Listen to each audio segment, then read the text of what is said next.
ഒത്തിരി ദൂരെയുള്ള എൻ്റെ യാത്രയിൽ കൂടെയാണ് ദയാബായി ആകുന്നത്.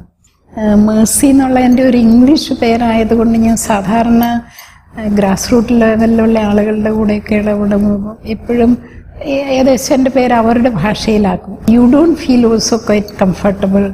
അതുകൊണ്ട് ബംഗ്ലാദേശിലായിരുന്നപ്പം കരുണയായിരുന്നു, ഹരിയാനയിലായിരുന്നപ്പോൾ അവർ സ്ത്രീകളെല്ലാം പേരിൻ്റെ കൂടെ ഒരു വതിയുണ്ട്, ലീലാവതി, രാമവതി, ഇങ്ങനെ. അവിടെ ഞാൻ ദയാവതിയായിരുന്നു. ഇവിടെ വന്നപ്പോഴേ എനിക്ക് മനസ്സിലായ ആളുകൾ ബായി എന്ന് വിളിക്കുന്ന വളരെ രക്തബന്ധമുള്ള സ്നേഹബന്ധമുള്ളവരെയാണ് ബായി. അമ്മയാകാം, മകളും ആകാം, ഗ്രാൻഡ് ഡോട്ടറും ആകാം, പെങ്ങളും ആകാം. അപ്പം അവിടെ അതൊരു നല്ലതാണ്. അതേസമയം ബായി എന്ന് വിളിക്കുന്ന മറ്റുള്ള ഈ സോ കോൾഡ് ഹൈ പീപ്പിൾ ഈ ഏറ്റവും താഴ്ന്ന സ്ത്രീകളെ വിളിക്കുന്ന ഒരു വിലയും ഒന്നുമില്ല. അപ്പം ഞാൻ എൻ്റെ ജീവിതം കൊണ്ട് ഇത് രണ്ടുമായി. പബ്ലിക് പ്ലേസിലൊക്കെ കിട്ടുന്ന ട്രീറ്റ്മെൻ്റൊക്കെ ബായിയ. ഉള്ളിലൊരു പുഷ്, വളരെ സ്ട്രോങ് കൺവിക്ഷൻ. എനിക്ക് അതിനപ്പുറത്ത് പോകാൻ ഒരിക്കലും പറ്റിയല്ലായിരുന്നു. പക്ഷേ അങ്ങനെ പോകുമ്പോഴുള്ള പ്രയാസമുള്ള ഇതാ, എനിക്കൊരു ഒന്ന് പിടിച്ച് കൂട്ടിന് ആരുമില്ല, ഈ വഴിയെ പോകുമെന്ന് പറയാൻ ആരുമില്ല, ഒരു അംബ്രല്ല ഇല്ല അതിൻ്റെ കീഴിൽ നിൽക്കാൻ. അതൊക്കെ ഒരു പ്രശ്നമായിരുന്നു. പക്ഷേ ആ ഉള്ളിലെ കൺവിക്ഷനാണെന്ന് എനിക്ക് തോന്നുന്നത് എപ്പോഴും ഇങ്ങനെ കൊണ്ടു നടന്നത്. പിന്നെ എനിക്കൊരു സ്ട്രോങ് ഫെയ്ത്ത് ഉണ്ട്. അത് എനിക്കൊരു പ്രത്യേക രൂപമൊന്നുമല്ല, ബട്ട് ഒരു ഹയർ പവർ. അത് കോൺസ്റ്റന്റ് റിലേഷൻഷിപ്പ് എനിക്കുണ്ട്. നാട്ടിൽ ഒരിടത്ത് ഇച്ചിരി സേവനം ചെയ്തേച്ച് നിൽക്കുമ്പോഴാണ് ഈ ബംഗ്ലാദേശിലെ പരിപാടി, യുദ്ധവും അതും ഇതുമല്ല. യുദ്ധം വരുന്നതിന് മുമ്പേ അഭയാർത്ഥികൾ വന്നു തുടങ്ങി. അതിൻ്റെ പരസ്യം കണ്ടുകൊണ്ട് ഞാൻ പോകാനൊരുങ്ങുന്നു. അവർക്ക് എഴുതി ഒരു കൊല്ലത്തേന് ഞാൻ ഫ്രീ ആയിട്ട് വോളണ്ടിയറായിട്ട് വർക്ക് ചെയ്യാമെന്ന് പറഞ്ഞുകൊണ്ട് എഴുതിയപ്പോൾ ഇമ്മീഡിയറ്റ്ലി യു കം എന്നും പറഞ്ഞുകൊണ്ട് മറുപടി കിട്ടി. പപ്പ, മമ്മ, എൻ്റെ ട്വിൻ ബ്രദർ, ഇവർ 3 പേരും ഏതാണ്ട് ഒരേ രീതിയിൽ പറഞ്ഞത് ഇങ്ങനെയാണ്: മരണത്തെ ആർക്കും തടയാൻ പറ്റിയല്ലോ.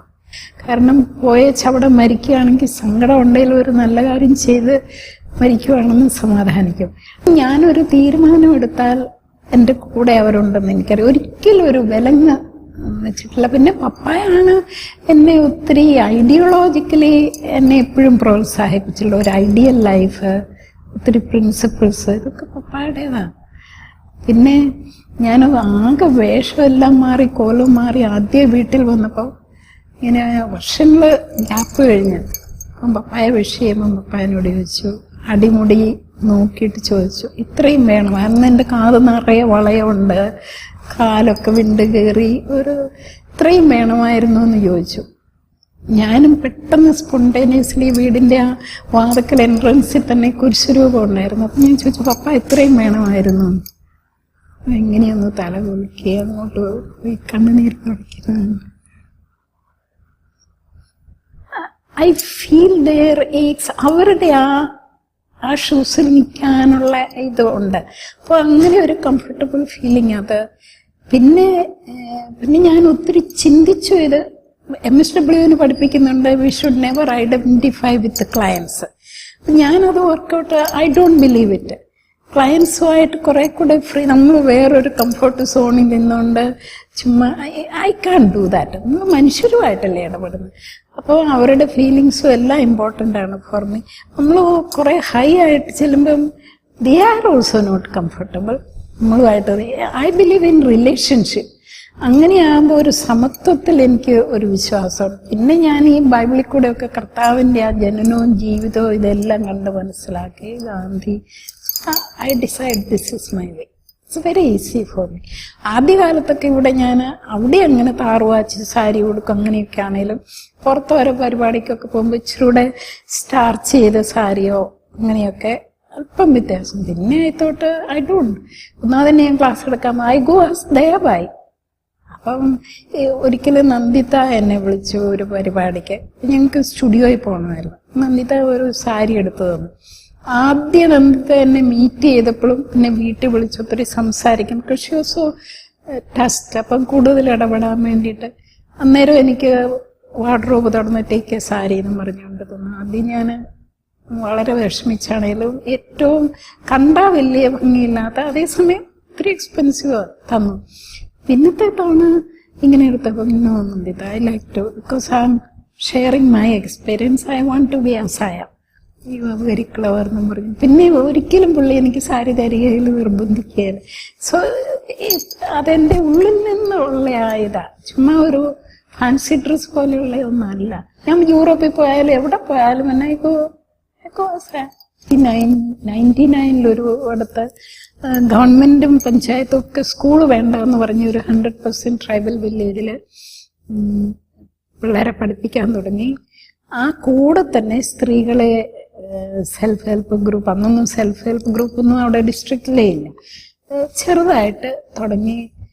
അതൊരു വലിയൊരു മൂവ്മെന്റ് പോലെയായി. അപ്പൊ ഈ സ്കൂൾ അവിടെ നിർത്തരുത്, അത് പറിച്ചു മാറ്റാനായിട്ട് അവര് പഞ്ചായത്തിന്റെ കീഴിൽ അത് മുഴുവനും കൊണ്ടുവന്ന് ഒത്തിരി, അന്ന് പഞ്ചായത്ത് മിനിസ്റ്റർ ഞാൻ ചെന്നപ്പോൾ മുതൽ എനിക്ക് എതിരാളിയായിട്ട് ഒരു MLA ആയിരുന്നു. അവര് വളരെ വളരെ ഭംഗിയായിട്ട് സിസ്റ്റമാറ്റിക്കലി ഞങ്ങളെ അറ്റാക്ക് ചെയ്യുകയൊക്കെ ചെയ്തു.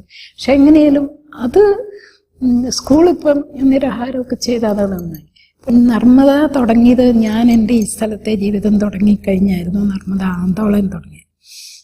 അതേസമയം ബർഗി ബാന്ത് നർമ്മദയിലെ ഒരു ഡാം ഇവിടെ ഉണ്ടായിക്കഴിഞ്ഞിരുന്നു അതിനു മുമ്പ്. അന്ന് ഞാൻ ചിന്തിച്ചിട്ടുണ്ട്, ഇത്രയും സ്ഥലം ഇങ്ങനെ മുക്കിക്കൊണ്ട് ഈ ഡാം ഒന്നും ആരും ഒന്നും ചെയ്തില്ലേ.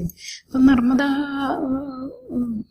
ബാന്തിൻ്റെ പണി തുടങ്ങി, സർദാർ സരോവറിൻ്റെ തുടങ്ങി, ഈ ബാബാന്റെയും മേധായും ഒക്കെ കൊണ്ടുള്ള ടാറ്റ ഇൻസ്റ്റിറ്റ്യൂട്ടിൻ്റെ സപ്പോർട്ടോടെ ഇവർ വർക്ക് ചെയ്യാൻ തുടങ്ങിക്കഴിഞ്ഞപ്പോൾ എനിക്ക് തോന്നുന്നു ദിസ് ഇസ് വാട്ട് ആയിരുന്നു. ഇനി ഇതൊരു മൂവ്മെൻ്റ് ആയിക്കഴിഞ്ഞപ്പം ഞാൻ എപ്പോഴും കൺസിഡർ ചെയ്യുന്നത്, സ്വപ്നം കാണുന്ന ഈ ആളുകളെല്ലാം കൂടി ഒരു മൂവ്മെൻ്റ് ആയിട്ട് to change the system.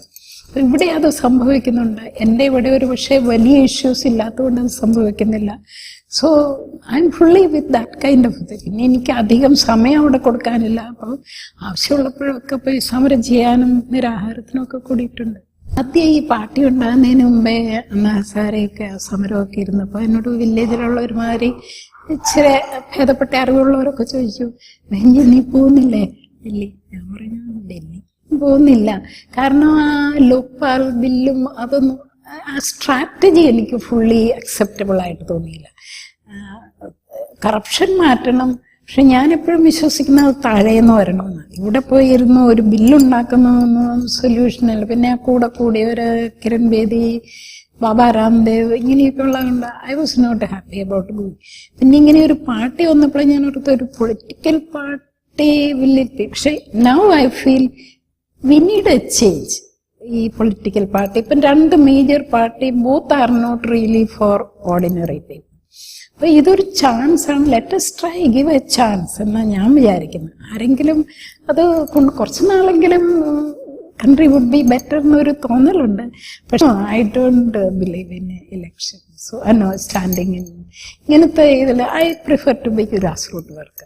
V don't know. എൻ്റെ അനുഭവം വെച്ച് ഞാൻ എൻ്റെ ആദ്യ വർക്ക് ചെയ്ത് തിന്നിസയിൽ തന്നെ പഞ്ചായത്ത് നന്നായിട്ട് കൊണ്ടാണ് ഞങ്ങൾ ഇലക്ഷൻ കൂടാതെ പഞ്ചായത്ത് ഉണ്ടാക്കി. ഞങ്ങളെല്ലാവരും 3 വില്ലേജ് ഉള്ളിടത്ത് ശരിക്കും മീറ്റിംഗ് കൂടി ഡയലോഗ് ചെയ്ത് ഒരു ഇലക്ഷൻ കോൺടെസ്റ്റ് കൂടാതെ നല്ല പഞ്ചായത്ത് ഉണ്ടായ നല്ല ഒരാളുടെ കസര കിട്ടിക്കഴിയുമ്പോൾ മറ്റുള്ളവരുമായിട്ട് ഇടപെട്ട് കഴിയുമ്പോൾ ഈ ട്രൈബൽസ് പോലും എലിയനേറ്റ് ചെയ്യുക മറ്റുള്ളവരിൽ നിന്ന്. എന്ത് become part of the exploiting ഫോഴ്സിനും അങ്ങനെയൊക്കെ കണ്ടതുകൊണ്ട് ഇപ്പൊ എനിക്ക് വലിയ വിശ്വാസമില്ല ഒരു സ്ഥാനത്ത് വന്നേച്ച് എത്ര പേര് പിടിച്ചെങ്കിൽ ഒരു പക്ഷേ കേജ്രിവാളോ അങ്ങനെ 1-2 പേരോ കാണും. V don't know how. നല്ല ലീഡർഷിപ്പ് ഉണ്ട്, കുറെ പേര് എങ്കിലും ഉണ്ടെങ്കിൽ ഐ ഹാവ് ഫെയ്ത്ത്. ഈ ഇപ്പോഴും ഈ ഒച്ചത്തിലെ ഈ കസ്തൂരിരംഗ മിഷൻ വെസ്റ്റർഘാട്ടിന് കർഷകരുടെ കാര്യം പറഞ്ഞുകൊണ്ട് ഇവർ പറയുന്നു are they really interested in the farmers. Farmers എന്ന് പറയുന്ന real farmers, not estate owners. സംശയം വലിയ ഗുണമാണെന്നോ അങ്ങനെയൊന്നും ഞാൻ ചിന്തിക്കുന്നില്ല. പക്ഷേ ഇനി എനിക്ക് ഇതുപോലെ ജീവിക്കണമെന്നാണ് ഞാൻ ആഗ്രഹിക്കുന്നത്, ഒത്തിരിയുടെ ചലഞ്ചിങ് വഴി കൂടെ. പിന്നെ എന്തൊക്കെയോ നല്ലതൊക്കെ സംഭവിച്ചു. എൻ്റെ ജീവിതത്തിൽ എനിക്ക് സംതൃപ്തിയുണ്ട്. പക്ഷേ ഈ ഗവൺമെന്റിന്റെ വികസന പരിപാടിയും ഇതെല്ലാം കൂടി കാണുമ്പോൾ ഇന്ന് ഈ ആളുകൾ തന്നെ ഒരു എല്ലാവരുടെ ഇടയ്ക്ക് ഇങ്ങനെ അരയ്ക്കപ്പെടുന്ന ഒരു ഇതായിട്ടാണ് എനിക്ക് തോന്നുന്നത്. ഒന്ന് അവരുടെ ആ കൾച്ചറും അവരുടെ ട്രഡീഷണൽ അഗ്രികൾച്ചർ ഈ രീതി ഗവൺമെന്റ് കൊണ്ടുവരുന്നു modern agriculture, pesticides, commercial crop, soyabean, hybrid seeds, ഇതിന്റെ എല്ലാം ഇടയ്ക്ക് നിന്ന്, അതുപോലെ ഇതിന്റെ എല്ലാം ഇടയ്ക്കും അവരുടെ കൾച്ചറും ചിന്താഗതിയും വർഷിപ്പ് പോലും മാറുന്നു. നേരത്തെ അവര് അൻസെസ്റ്റർ വർഷിപ്പ് അല്ലെങ്കിൽ പ്രകൃതിയെ വർഷിപ്പ് ചെയ്യുന്നവരാണ്. ഇന്നിപ്പം മറ്റുള്ളവരുടെ ഒപ്പമാകാൻ വേണ്ടിയിട്ട് ഒരു സർവൈവൽ, ഒരു സ്ട്രഗിൾ ഉണ്ട്.